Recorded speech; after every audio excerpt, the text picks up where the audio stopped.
شب برات کے اندر اس کا پہلا حصہ میں بیان کر چکا، لیکن چونکہ ویڈیو کی لیمٹ ختم ہو چکی تھی اس لیے وہ پہلا حصہ بیان کر چکا ہوں۔ اب دوسرا حصہ بھی اس میں کچھ حصہ بیان کر چکا تھا، اب یہاں سے پھر سے اس کو میں بیان کر رہا ہوں۔ چونکہ ویڈیو 1 گھنٹے کے اوپر ہو گئی تھی اس لیے اس کی لمٹ ختم ہو گئی، اب میں اس کے دوسرے حصے کو پھر شروع سے بیان کرتا ہوں۔ چنانچہ شب برات کے اندر جو اس رات نہیں کرنے کے اعمال ہے، جس کا کوئی ثبوت شریعت میں نہیں ملتا ہے، وہ یہ کہ حلوہ مانڈا پکانا، اس رات میں اس کا ثبوت نہیں ملتا ہے، لہذا حلوہ مانڈا پکانے سے آپ پرہیز کریں۔ ویسے آپ پورا سال پکائے، کوئی ممانعت، کوئی حرام ناجائز نہیں ہے، لیکن اس رات خاص کر پکائے، اس کا ثبوت نہیں ہے۔ پٹاخہ پھوڑنا، آتش بازی کرنا، ٹائر جلانا یا اور لکڑیاں جلانا، اس کا ثبوت بھی نہیں ہے، اس لیے آتش بازی سے پرہیز کریں، اس رات اس کا ثبوت نہیں ہے۔ اجتماعی طور پر قبرستان جانا، اس کا بھی ثبوت نہیں ملتا ہے۔ میں نے ابھی اس سے پہلے حدیث بیان کی کہ حضرت عائشہ صدیقہ رضی اللہ تعالیٰ عنہ کے بستر مبارک پر آپ صلی اللہ علیہ وسلم تشریف فرماتے اور آپ اٹھے اور اکیلے جنت البقیع کے اندر چلے گئے۔ حضرت عائشہ اٹھی تو دیکھا کہ آپ صلی اللہ علیہ وسلم نہیں ہے، تو کیا دیکھتے ہیں کہ آپ بقیع کے اندر موجود ہیں، تو اس سے کیا معلوم ہو کہ آپ صلی اللہ علیہ وسلم جماعت بنا کر کے بقیع کے اندر نہیں گئے بلکہ اکیلے گئے ہیں۔ لہذا اگر کوئی آدمی اکیلے جاتا ہے تو کوئی حرج نہیں، لیکن جماعت بنا کر کے جانا مناسب نہیں۔ قبرستان میں عورتوں کو نہیں جانا چاہیے، خرافات بے شمار ہوتی ہے، اس لیے اس سے ہماری عورتیں پرہیز کریں۔ قبرستان میں چراغاں کرنا، اگربتی موم بتی وغیرہ جلانا، اس کا بھی شریعت میں ثبوت نہیں ہے۔ مختلف قسموں کے ڈیکوریشن کا اہتمام کرنا قبرستان کے اندر، یا جلسے جلوس کے لیے یا مسجدوں کو سجانے کے لیے، شریعت میں اس کا کوئی ثبوت نہیں ہے کہ مسجد کو سجائی جائے۔ مسجد نبی کو کبھی نہیں سجایا گیا، مکۃ المکرمہ کو کبھی نہیں سجایا گیا، بیت اللہ کو کبھی نہیں سجایا گیا، اس لیے جلسے جلوس سے بھی اس رات احتیاط کرنا چاہیے۔ عورتوں اور مردوں کا اختلاط کرنا، چونکہ قبرستان میں بھیڑ ہوتی ہے، اب عورت مرد دونوں جائیں گے قبرستان میں، تو اس سلسلے میں عورت اور مرد کا اختلاط ہوگا، جو نص قطعی سخت ممنوع قرار دیا گیا ہے۔ اسی طریقے سے قبروں پر جا کر کے چادر چڑھانا، مزاروں پر جا کر کے پھول چڑھانا، چادر چڑھانا، اس کی بھی سخت ممانعت حدیث میں وارد ہوئی، اس سے ہم کو احتیاط کرنا چاہیے۔ اس رات میں جو ثبوت ملتا ہے وہ صرف یہ کہ جتنی انفرادی طور پر آپ کو اللہ تعالیٰ کی طرف سے توفیق و عبادت کی، آپ اتنی عبادت کیجیے، کوئی ممانعت کی بات نہیں ہے۔ اجتماعی طور سے تو حتی الامکان بچنے کا حکم دیا گیا ہے۔ انفرادی عبادت، تسبیح پڑھیے، قرآن پڑھیے، اور اسی طریقے سے نماز پڑھیے، نفل پڑھیے، یا جو کچھ آپ کو پڑھنا انفرادی طور پر پڑھیے۔ اجتماعی عبادتوں سے اس رات حتی الامکان دور رہے۔ اجتماعی عبادت کا ثبوت نہیں ملتا، کیونکہ نبی اکرم صلی اللہ علیہ وسلم سے اس رات میں خاص طور پر اجتماعی عبادت کرنا ثابت نہیں ہے، لہذا ہم کو بھی اس رات خاص کر عبادتوں سے، جو اجتماعی عبادت ہے، اس سے پرہیز کرنا چاہیے۔ اس رات میں لوگ مختلف قسم کے خرافات گھڑ لیتے ہیں اور کہتے ہیں کہ مختلف قسم کی نماز ہے، اور کہتے ہیں کہ 4 رکعت نماز پڑھو، اس میں قل هو اللہ پہلی رکعت میں اتنی مرتبہ، قل اعوذ برب الفلق اتنی مرتبہ، قل اعوذ برب الناس اتنی مرتبہ، فلاں فلاں صورت اتنی مرتبہ پڑھو۔ اس کا شریعت میں کوئی ثبوت نہیں ہے، اس لیے یہ سب نماز اس کا شریعت میں کچھ نہیں ہے۔ جو عام نماز ہے اسی طریقے سے آپ جس نماز کو پڑھنا چاہتے ہیں بطور نفل پڑھیے، لیکن اس میں اتنی مرتبہ یہ، اتنی مرتبہ یہ سب کہیں نہیں ہے، یہ سب بدعات، خرافات ہے۔ اس رات میں جن گنہگاروں کی مغفرت نہیں ہوتی ہے وہ کون لوگ ہیں، ذرا اس کو بھی ہم دیکھیں، اور جو ہم میں سے اس گناہ میں ملوث ہے ان کو چاہیے کہ توبہ کریں۔ چنانچہ وہ لوگ جن کی مغفرت اس رات نہیں ہوتی ہے بڑے سخت وعید میں ہے، اس لیے ہم میں سے جو آدمی اس میں مبتلا ہے اس کو توبہ استغفار کرنی چاہیے۔ سب سے پہلا شخص وہ ہے جو مشرک ہے، اس کی اللہ تعالیٰ اس رات میں بھی مغفرت نہیں کرتے۔ دوسرے یہ کہ جو قاتل، جس نے کسی کو قتل کیا ہے، اس کی بھی اللہ تعالیٰ مغفرت نہیں کرتا ہے۔ تیسرے یہ کہ کوئی آدمی اپنے ماں باپ کا نافرمان ہے، اللہ تعالیٰ اس کو بھی رد کر دیتے، اس کی بھی مغفرت نہیں کرتے ہیں۔ چوتھا، بغض و عداوت رکھنے والا، دشمنی رکھنے والا، کسی سے کینہ کپٹ رکھنے والا، اس کی بھی اللہ تعالیٰ اس رات مغفرت نہیں کرتے۔ پانچویں یہ کہ رشتے کو توڑنے والا، رشتے ناطے کو ختم کرنے والا، اللہ تعالیٰ اس کی بھی مغفرت نہیں کرتا ہے۔ تکبرانہ طور پر ٹخنوں سے نیچے کپڑا کا پہننے والا، ٹخنوں سے نیچے کپڑے کو پہننے والا، ٹخنوں سے نیچے پہننا اللہ اس کے رسول نے سخت ممانعت کی ہے۔ اسی میں سے ایک یہ ہے شراب کا پینے والا، شراب میں ہر وہ نشہ آور چیز شامل ہوگی جو بھنگ، چرس، گانجا، امڈی، نشہ یا اور جو کچھ بھی اس کے قبیل کی ہے، وہ سب اس کے اندر شامل ہے، سب پینا حرام ہے۔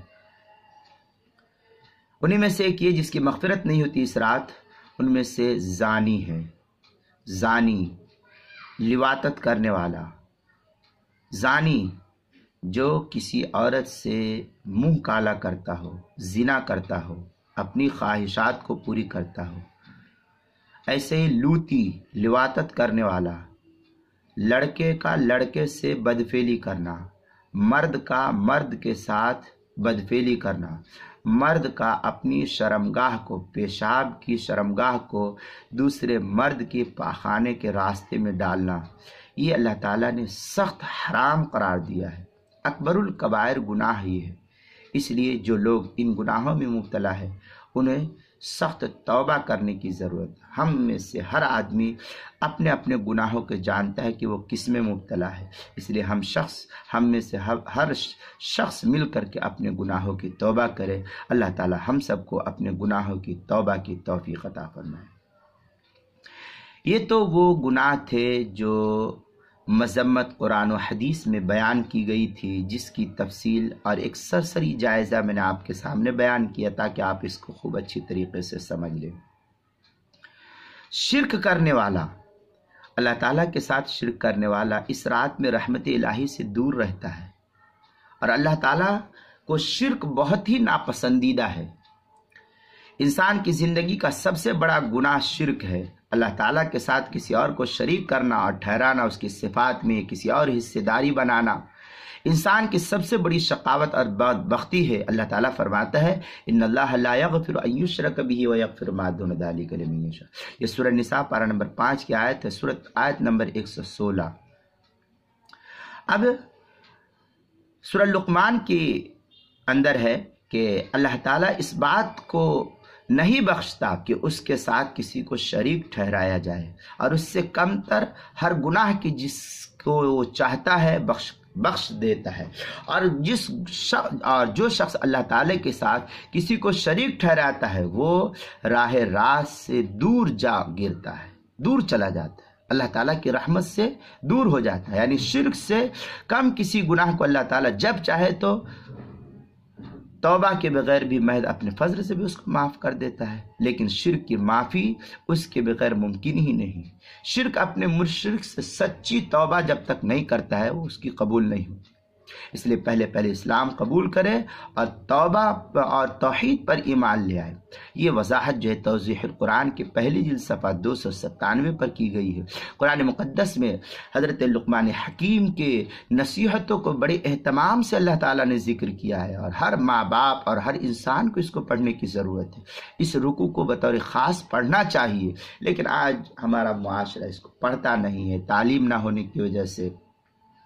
چنانچہ اللہ تعالیٰ نے حضرت لقمان کا قول نقل کیا ہے، کہتے ہیں کہ میرے بیٹے، اللہ کے ساتھ شرک نہ کرنا، یقین جانو کہ شرک بڑا بھاری ظلم ہے۔